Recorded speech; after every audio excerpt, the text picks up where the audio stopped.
شکل و صورت کی وجہ سے نکاح کیا تو 10-15 سال کے اندر جتنا بھی خوبصورت انسان ہو بالآخر اس کی خوبصورتی وہ نہیں رہتی، تو پھر انسان کی طبیعت اکتا جائے گی۔ لیکن جو سیرت کی خوبصورتی ہوتی ہے وہ عمر کے ساتھ گھٹتی نہیں بلکہ بڑھتی چلی جاتی ہے۔ اس لیے دین کی بنیاد پر ہونے والے رشتے ہمیشہ پائیدار ہوتے ہیں۔ نبی اسلام نے ارشاد فرمایا الدنیا متاع وخیر متاعها المرأة الصالحہ، دنیا ایک متاع ہے اور بہترین متاع انسان کے لیے نیک بیوی ہے۔ تو جس انسان کو نیک بیوی مل جائے وہ سمجھے کہ اللہ رب العزت نے بڑی نعمت مجھے عطا فرما دی۔ ایک حدیث پاک میں نبی علیہ السلام نے بیوی کی 4 صفات بتائیں کہ جس کے اندر یہ 4 خوبیاں ہوں وہ بہترین بیوی ہوتی ہے۔ ان امرہا اطاعتہ، خاوند جب بیوی کو کسی بات کے لیے حکم دے تو وہ اس کو مان لے۔ دوسری بات ان نظر الیہا سرت، جب خاوند بیوی کی طرف دیکھے تو دیکھ کر دل خوش ہو جائے، اس کی نیکی کی وجہ سے، خدمت کی وجہ سے، وفا کی وجہ سے خاوند کا دل خوش ہو۔ تیسرا ان اقسم علیہا ابرت، اگر خاوند کسی بات میں قسم اٹھا لے تو بیوی اس قسم کو پورا کر دکھائے۔ اور چوتھا فرمایا ان غاب عنہا نصحت فی نفسہا و مالہ، اگر خاوند اپنے گھر سے دور جائے تو وہ اپنی عزت و ناموس اور مال کے معاملے میں اس کے ساتھ خیر کا معاملہ کرے، بھلائی کا معاملہ کرے، اس کی حفاظت کرے۔ چنانچہ علماء نے لکھا ہے کہ جس عورت کے چہرے پہ حیا ہو، زبان میں شیرینی ہو، دل میں نیکی ہو اور اس کے ہاتھ کام کاج میں لگے رہیں، وہ ایک بہترین عورت ہوا کرتی ہے۔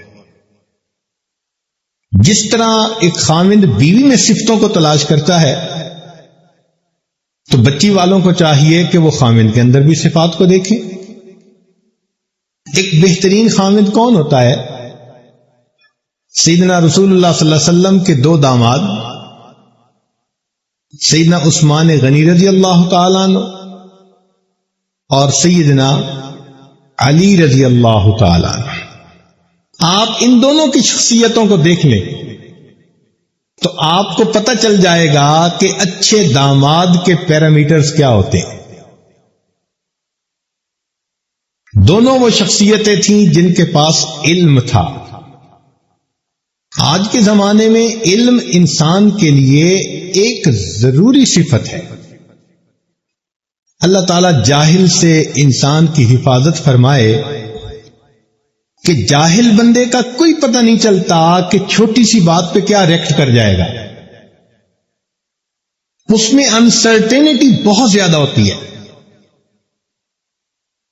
ضد ہوتی ہے، ہٹ دھرمی ہوتی ہے۔ ایسے نوجوان بچیوں کو بہت زیادہ پریشان کرتے ہیں۔ ہاں علم ہو تو انسان کو اندازہ ہوتا ہے کہ میں نے دوسرے کے کن حقوق کو کیسے پورا کرنا ہے۔ تو پہلی صفت علم ہو، مگر فقط علم ہی کافی نہیں ہوتا، علم کے ساتھ حلم بھی ہونا چاہیے۔ حلم کہتے ہیں تحمل مزاجی کو۔ بعض لوگوں کے پاس علم تو ہوتا ہے، حلم نہیں ہوتا، اور حلم نہ ہونے کی وجہ سے بہت جلدی غصے میں آ جاتے ہیں۔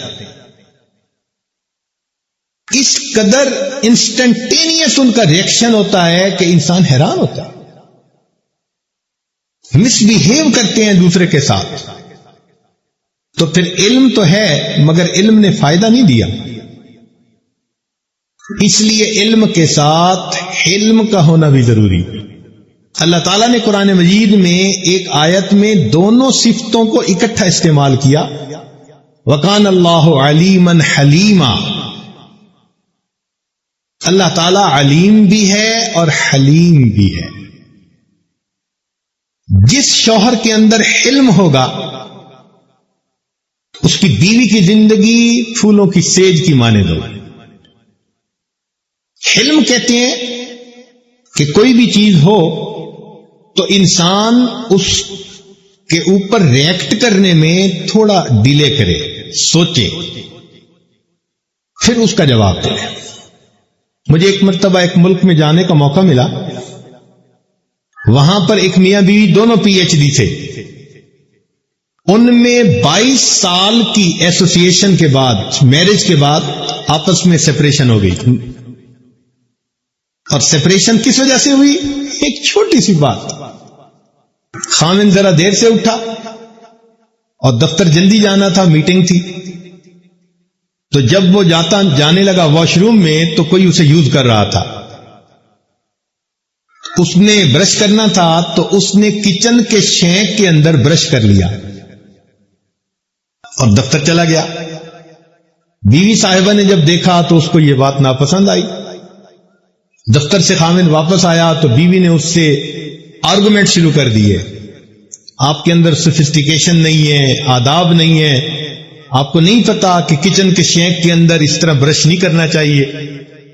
یہ بات اتنی بڑھی کہ ان دونوں کے درمیان طلاق ہو گئی. میں نے جب سنا تو میں نے کہا کہ مجھے واقعی لگتا ہے کہ دونوں پی ایچ ڈی تھے. تو کہنے والے نے کہا جی آپ ذرا مسکرا کے کہہ رہے ہیں کہ دونوں پی ایچ ڈی تھے. میں نے کہا انگریزی کے پی ایچ ڈی نہیں، اردو کے پی ایچ ڈی. وہ اور حیران ہوا کہ جی اردو کے پی ایچ ڈی سے کیا مراد؟ میں نے کہا پی ایچ ڈی، پھرا ہوا دماغ.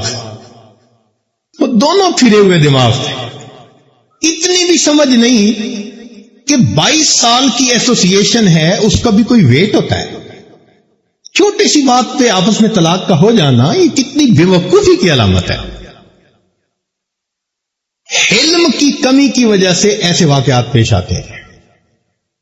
پھر حیا تھی سیدنا عثمان غنی رضی اللہ عنہ میں، سیدنا علی رضی اللہ عنہ میں. تو جس نوجوان کے اندر حیا ہو، پاک دامنی ہو، وہ بیوی جب مل گئی تو اب کسی اور طرف آنکھ اٹھائے ہی نہیں، اس کی زندگی دنیا میں جنت کا نمونہ بن جاتی ہے. اور جب علم ہو، حلم ہو، حیا ہو تو اللہ تعالیٰ رزق میں برکتیں ویسے ہی عطا فرما دیتے ہیں.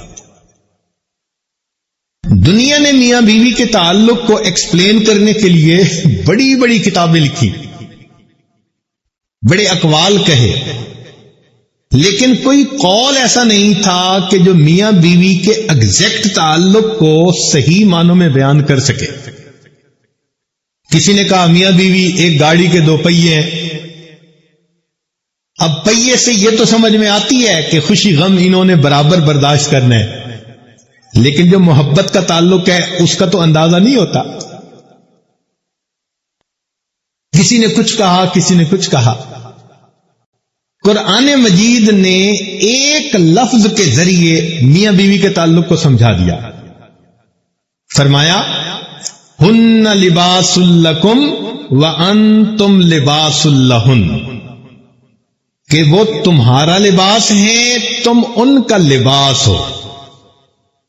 تو لباس کے ذریعے اس تعلق کو قرآن مجید نے سمجھایا. مفسرین نے لکھا کہ لباس کے اندر 3 صفتیں ہوتی ہیں.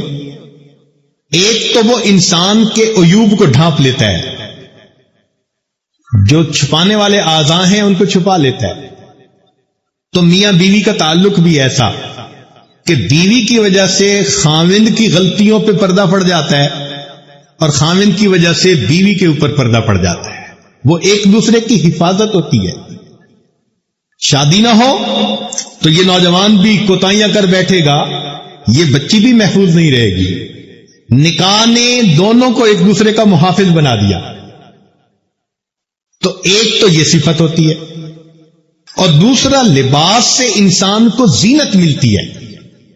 چنانچہ آپ غور کریں، کسی بھی انسان کو کہیں کہ بے لباس ہو کر مجمع میں آئے تو وہ کہے گا کہ میں گڑھے میں چلا جاؤں، یہ زیادہ بہتر ہے. لیکن اچھا لباس پہن کے وہ مجمع میں آ کے خوش ہوتا ہے. جس طرح انسان کو اچھے لباس سے خوبصورتی مل جاتی ہے، نکاح کے ذریعے نوجوان کو معاشرے کے اندر ایک اچھا فرد بن کر رہنے کی سعادت نصیب ہو جاتی ہے۔ اور ایک تیسری صفت، اور وہ یہ کہ انسان کے جسم کے سب سے زیادہ قریب اس کا لباس ہوتا ہے۔ آپ ذرا غور کریں کہ ہمارے جسموں کے سب سے زیادہ قریب کیا چیز ہے؟ ہمارا لباس۔ لباس سے زیادہ قریب کوئی چیز نہیں۔ تو قرآن مجید نے سمجھایا کہ دیکھو، میاں بیوی کا تعلق ایسا بن گیا کہ اب خاوند کے سب سے زیادہ قریب بیوی ہے اور بیوی کے سب سے زیادہ قریب اس کا خاوند ہے۔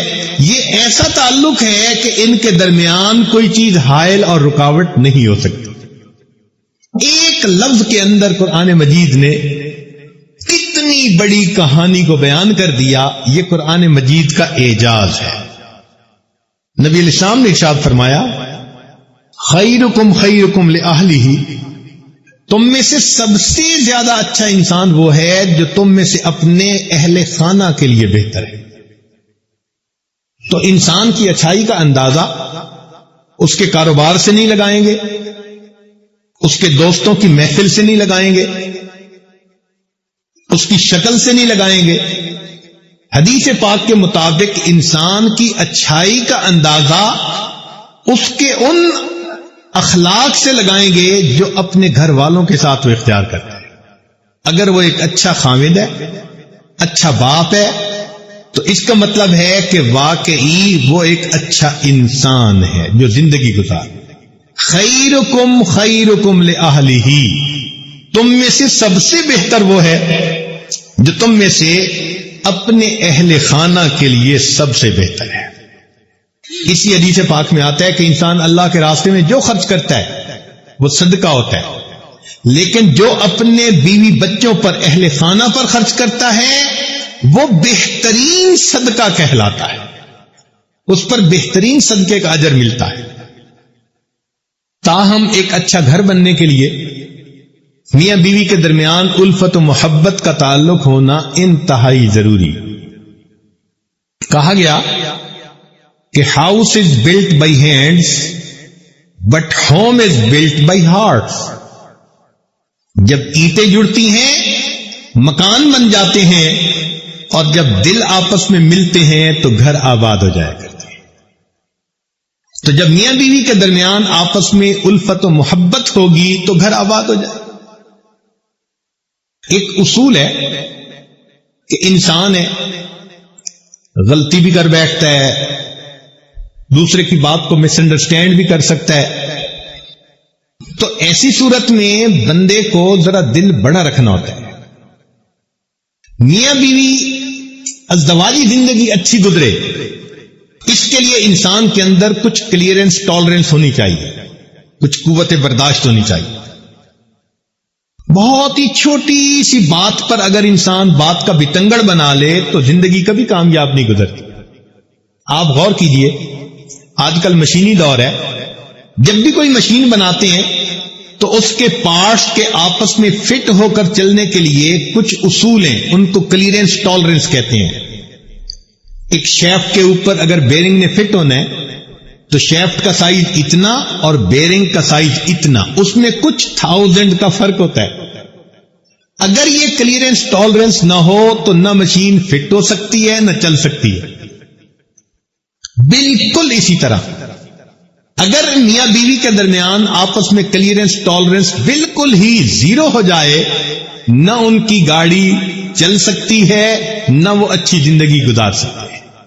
کچھ قوت برداشت ہونی چاہیے۔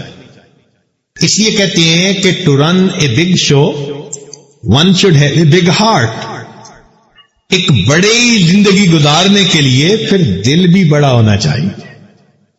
انسانی زندگی کے حالات میں اپس اینڈ ڈاؤن آتے چلے جاتے ہیں، تو پھر انسان کو چاہیے کہ وہ ایسے میں ذرا دل بڑا رکھے۔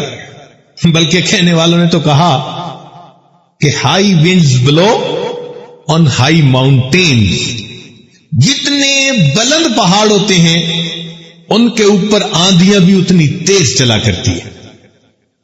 تو انسان کی زندگی میں کئی مرتبہ ایسے حالات آ جاتے ہیں. تو بڑا دل ہوگا تو انسان پھر اس کے لیے اچھی زندگی گزارے گا. جو انسان اپنی زندگی نبی علیہ الصلوۃ والسلام کی سنت کے مطابق بنا لیتا ہے اس کی زندگی ہمیشہ کامیاب ہوتی ہے.